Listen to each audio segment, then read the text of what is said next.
direct threat to my safety and security. மீண்டும் இந்த நாட்டிலே இனவாதத்தை தோற்றுவித்து இந்த நாட்டை குழப்பும் செயல்பாடுகளில் இந்த எதிர்க்கட்சியினர் ஈடுபட்டுக் கொண்டிருக்கிறார்கள். You read what you are reading in the document, right? Yes. அரிசியினுடைய பற்றாக்குறைக்கு நாய்களை நாங்கள் காரணமாக சொல்லுகின்றோம் என்று சொல்லியிருந்தார். While at Valamburi Hotel, I was physically assaulted by two non-individuals. கடந்த காலத்திலே இந்த பாதாள உலகத்தை தோற்றுவித்தவர்கள் யார்? பாராளுமன்ற உறுப்பினர் அவர்களுக்கு இது சம்பந்தமான அவர்கள் நாய்கள் வளர்க்காதபடியால் இது சம்பந்தமான அறியோருக்கு இல்லையோ தெரியவில்லை என்று நான் நினைக்கின்றேன். கௌரவ பிரதி சபாநாயகர் அவர்களே, 2025 ஆண்டுக்கான வரவு செலவு திட்டத்திலே வடக்கு மாகாண அபிவிருத்திக்கு மிகவும் பெருமளவான நிதி ஒதுக்கப்பட்டுள்ளது. உதாரணமாக சொல்ல போனால் வடக்கு மாகாணத்தில் உள்ள வீதிகள் அமைப்பதற்காக 5000 மில்லியன் ரூபாய் ஒதுக்கப்பட்டுள்ளது. அந்த நிதியிலே முல்லைத்தீவு, மன்னார், வவுனியா, யாழ்ப்பாணம், கிளிநொச்சி ஆகிய 3 மாவட்டங்களுக்கும் கிட்டத்தட்ட சமமான அளவு விதிக்கப்பட்டுள்ளது.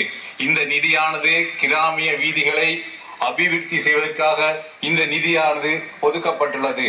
கடந்த காலத்திலே ஏற்பட்ட அனர்த்தத்தினால் பெருமளவான வீதிகள் பாதிப்படைந்து விவசாயிகளினுடைய உற்பத்தி பொருட்களை சந்தைப்படுத்த முடியாத நிலையும் காணப்படுகின்றது. அதே நேரம் போக்குவரத்து பாதைகளும் சீரற்று காணப்படுகின்றது. இவ்வாறு வடமாகாணத்துக்கு ஒதுக்கப்பட்ட நிதியினாலே வடமாகாணத்தில் வாழுகின்ற மக்கள் பெரியதொரு நன்மையை பெற்றுக்கொள்வார்கள் என்று நான் இங்கே உயரிய சபையிலே கூறிக்கொள்ள விரும்புகின்றேன்.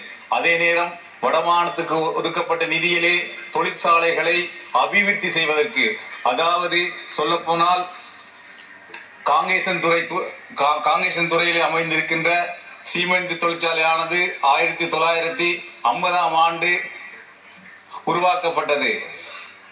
அந்த சீமெண்ட் தொழிற்சாலையானது உருவாக்கப்பட்ட காலத்திலே ஒரு வருடத்திற்கு 100,000 மெட்ரிக் டன் சீமெந்தை உற்பத்தி செய்தது. அந்த தொழிற்சாலையானது 1991 ஆண்டு வரை இயங்கி வந்தது.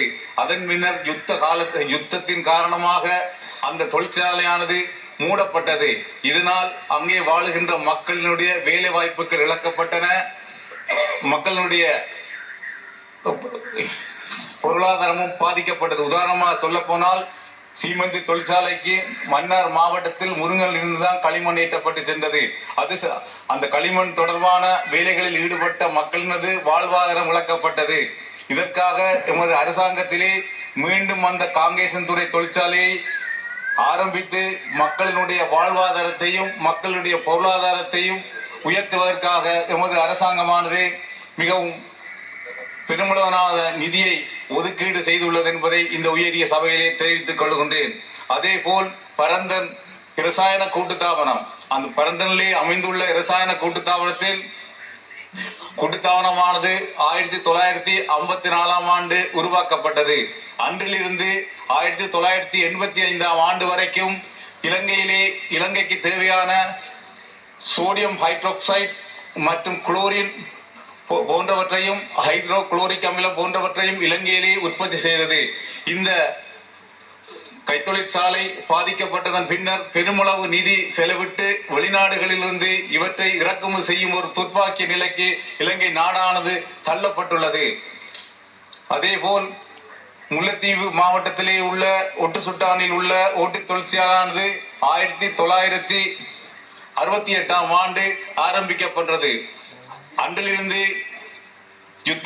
அந்த யுத்தம் முழுமையாக முடியும் வரைக்கும் யுத்தம் நடைபெற்ற காரணத்தினால் குறிப்பிட்ட காலத்தின் பின்னர் அந்த தொழிற்சாலையானது மூடப்பட்டது.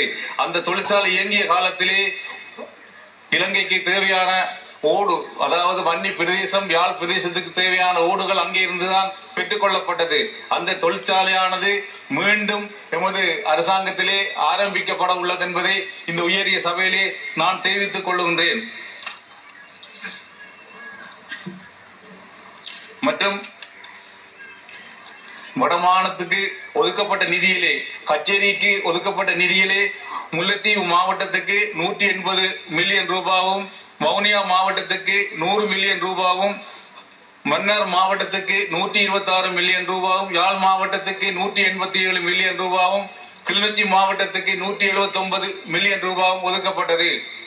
இந்த நிதியை பார்க்க போனால் முல்லைத்தீவு மாவட்டத்திலே வாழுகின்ற மொத்த சனத்தொகையின் எண்ணிக்கை 99,000. சராசரி ஒரு தலைக்கு ஒருவருக்கு 1909 ரூபாய் ஒதுக்கப்பட்டுள்ளது. இது ஒப்பிட்டு பார்க்கும்போது கொழும்பு மாவட்டத்திலே உள்ள மொத்த சனத்தொகையின் எண்ணிக்கை 24,60,000.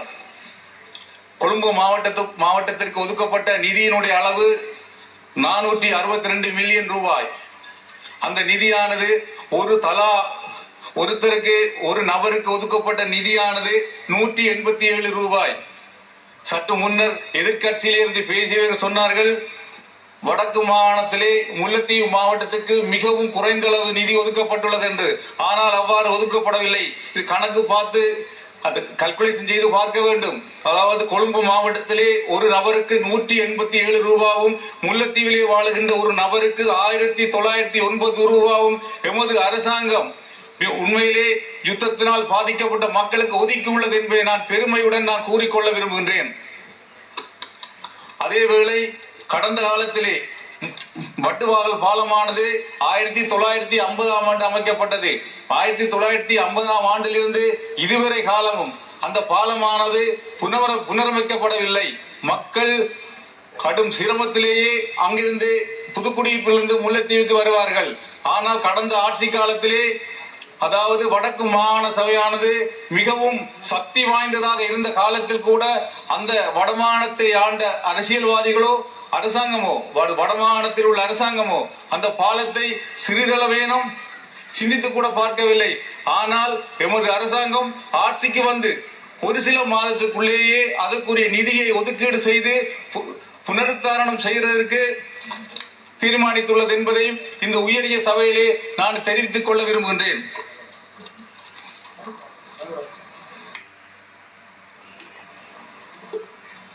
அதேவேளை இதுவரை காலமும் வவுனியா மாவட்டத்திலே ஃபயர் பிரிகேட், அது தீயணைப்பு பிரிவு வவுனியா மாவட்டத்திலும் கிளிநொச்சி மாவட்டத்திலும் காணப்படுகின்றது.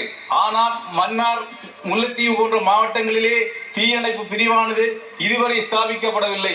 அங்கே இருக்கின்ற பாடசாலைகள், ஏனைய தனியார் கட்டடங்கள், பல தொழிற்சாலைகள் இருக்கின்ற போது அவற்றில் தீ ஏற்பட்டால் அதை நிறுத்துவதற்குரிய தீயணைப்பு படை இதுவரை காலமும் முல்லைத்தீவு மாவட்டத்திலேயும் மன்னார் மாவட்டத்திலேயும் இன்னும் அமைக்கப்படவில்லை என்று தெரிவித்துக் கொள்ள விரும்புகின்றேன். இதனால் எமது வரவு செலவு திட்டத்திலே இந்த 2 மாவட்டங்களுக்கும் இந்த தீயணைப்பு படையை நாங்கள் உருவாக்கி கொடுப்போம் என்று இங்கே இந்த உயரிய சபையிலே தெரிவிக்க விரும்புகின்றேன். அதேவேளை முல்லைத்தீவு மாவட்டத்திலே இருக்கின்ற மாவட்ட வைத்தியசாலையிலே இதுவரை காலமும் அங்கே ஆண்கள் தங்கு விடுதியிலே 23 கட்டில்கள் தான் காணப்படுகின்றது. அங்கே இருக்கின்ற பேஷண்ட்கள், நோயாளர்கள் எண்ணிக்கை 110 காணப்படும் போது அவர்கள் வைத்தியசாலைக்கு வெளியிலே தங்கியிருந்து சிகிச்சை பெற்றுக் வருகின்றார்கள். இதனால் இந்த வருடத்திலே ஒதுக்கப்படுகின்ற நிதியிலே 250 மில்லியன் ரூபாய் முல்லைத்தீவு மாவட்ட வைத்தியசாலைக்கு ஒதுக்கி அதன் மூலம் ஒரு கட்டடத்தை அமைத்து வைத்தியசாலையை புனருத்தாரணம் செய்வோம் என்றும் இந்த உயரிய சபையிலே தெரிவித்துக் கொள்கின்றேன்.